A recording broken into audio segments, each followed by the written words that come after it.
This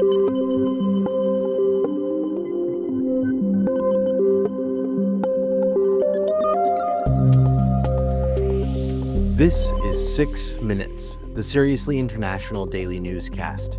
It's Monday, April 28th. I'm Jacob Shropshire. And I'm Anne-Sophie Goninet. The sun is rising in Nashville, Tennessee, while people in Chengdu, Sichuan are calling it a day. Here in the World Crunch newsroom in Paris, it's just after midday. These are the latest headlines. U.S. strikes on Yemen reportedly killed dozens of African migrants. The U.S. Secretary of State warns this week could be critical for Washington's involvement in Ukraine-Russia talks. And our daily quiz question comes from a rescue mission on Mount Fuji. Our top story today is the deaths of at least 68 African migrants in U.S. strikes that hit a migration center in Yemen's capital city, Sana'a. Houthi-affiliated media reported on Monday that attacks also killed at least 8 other people around the city. This came hours after the U.S. announced that its forces had hit more than 800 targets since President Donald Trump ordered an intensification of the air campaign against the Houthis on March 15. There was no immediate comment from the U.S. military on the strikes, but Washington has pledged to continue its attacks on the militant group until they cease assault on Red Sea shipping. This week will be very critical for Russia-Ukraine war talks, U.S. Secretary of State Marco Rubio said, as Washington decides if it is, quote, an endeavor that we want to continue to be involved in. This comes after President Trump said on Sunday he believes Ukrainian President Volodymyr Zelensky is willing to give up Crimea to Russia as part of a peace deal. The two leaders met briefly for a meeting at the Vatican before Pope Francis' funeral on Saturday. The Pope's funeral coincided with the marking of the first 100 days of Donald Trump's return to the White House. It was a twist of timing that caught the attention of Italian writer Gabriele Segre and is the subject of our More Than a Minute feature today. Jacob, tell us what is on Segre's mind. Writing for the La Stampa Daily, the writer notes that with the death of a pope focused on the most vulnerable and the return to power of a leader like Trump, obsessed with brute force and greed, fears of civilizational decline abound. But Segre argues that apocalyptic narratives risk becoming self-fulfilling prophecies. He says this kind of thinking isn't unique to today. Societies in every age have suffered from what we now call presentism, the belief that only the here and now matters, and that it is constantly under threat. Even the ancient Egyptians, who had a run of 3,500 years, believed they were at the end of an era each time a pharaoh died. Segre explains that fiction and reality shape one another. All of this shows us that, for better or worse, every age is shaped by the way it tells its own story. Maybe we never would have made it to the moon if Jules Verne hadn't first dared to imagine it.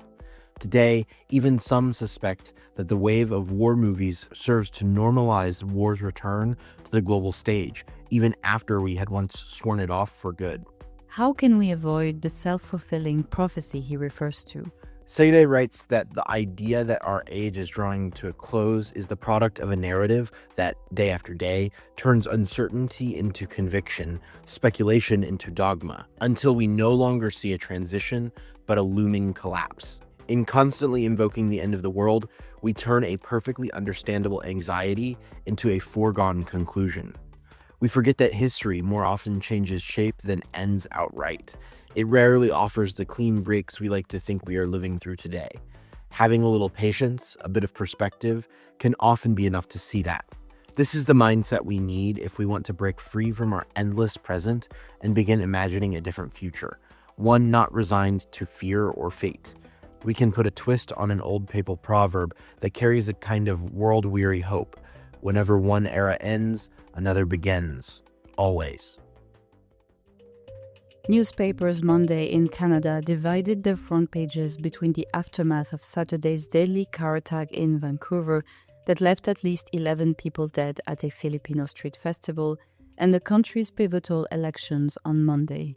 The snap election, dominated by U.S. tariffs and Donald Trump's annexation threats, will decide whether interim Prime Minister Mark Carney is given a full 4-year mandate or if the Conservative Party gets a turn at the wheel after over 9 years of Liberal Party government.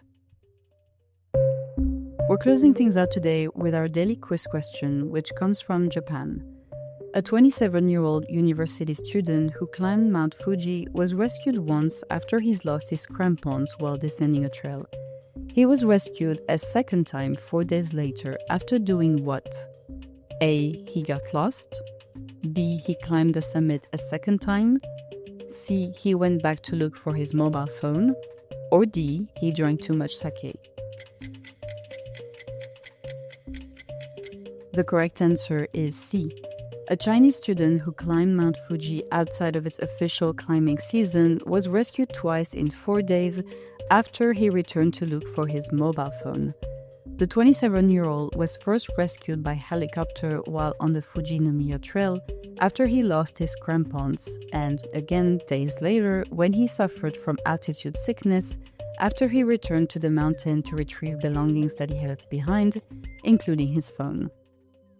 That's the latest from around the world. If you liked this podcast, we would really appreciate it if you could help us out with a follow, a share, and a 5-star rating on your preferred podcasting platform. For more of the best of the international press delivered exclusively in English, visit us at worldcrunch.com. We'll see you here tomorrow. À demain.